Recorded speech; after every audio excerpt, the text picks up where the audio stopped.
We also know that he'll be getting his second President's Daily Brief today. He's been getting those here at his home near Wilmington, and it's a sign that his home has once again been retrofitted to accept this sort of classified information. John, of course, President-elect Biden received these daily briefings as Vice President Biden, so he's certainly no stranger to this. Now, So far, what has been said that starting from yesterday, Joe Biden received his daily presidential briefing, right?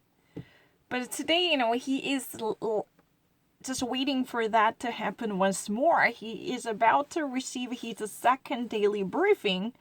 But the thing is, it's really kind of retrofitting. Why is it so? Because Joe Biden is certainly no stranger to this type of setting. Because he was already part of this circuit. Because he was once upon a time Vice President of the United States. So he really knows how it is like to be part of this, very classified community, receiving, clandestine and highly confidential security materials from the intel community. And, he is normally actually, receiving this message close to his home in Wilmington, Delaware. And he is also expected to uncover his economic team. This is really the first time to officially showcase, who are going to take up the very prized seats in his economic team. Yeah, these are really kind of people who actually, should struggle with Atlas on their shoulders because the economy is in trouble because of the coronavirus. Who knows? They actually, should put their heads together. I mean, I don't know. Real Steve Bannon, by the way. And I know this lady from TLC, the little big word. Yeah, I know. So look at many of the campaign information that has gone out across the transom since the election. It's very clear the president continues to mislead the country on the outcome of the election. Back to you.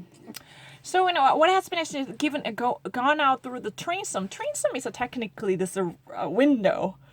It's a tiny partial slot on top of it, but it's a figurative meaning. What's been actually given out from the White House, through the tiny slot here? It's really misleading information because Donald Trump would never let go of this fantasy dream. Whether he truly buys that or not, he's just actually simply brag about the fact that he has raised $150 million since election day to pay off the legal fees, right? But what's been so clear is Donald Trump is still misleading the nation by amplifying this bogus and unfounded arguments. So what's been flying over the transom, the tiny window on top of the door, is clear. This is no tiny slot from the White House. It's still studded with such an unfounded, baseless arguments designed to harm the public with disinformation and lies. That's what it is about. I live in South Jamaica, Queens, born and raised. I'm a DoorDasher. I'm a mom of a special needs child. She's the love of my life. DoorDash provides so much flexibility.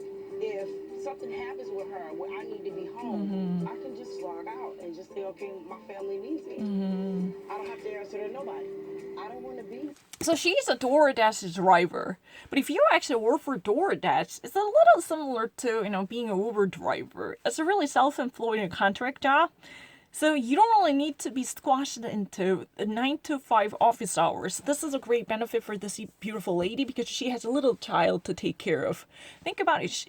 Her daughter is her everything. She needs to be there whenever her daughter needs a little mommy. So this is a really amazing system from her perspective because the work hours are very flexible. She could still actually make money whenever she could actually conjure up her power and energy because she can simply actually deliver food when there are received orders. So everything can be slightly adjustable in comparison with the traditional office work.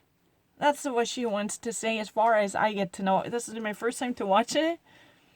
But DoorDash has somehow actually experienced a significant surge in its market valuation shortly before its IPO debut. Why? Because Lots of people really, because of the coronavirus, decide to stay at home and pick up the receiver and place in orders from restaurants or delivery services, and DoorDash offers a quick access to fine dining restaurants without actually getting there. That's a great, right?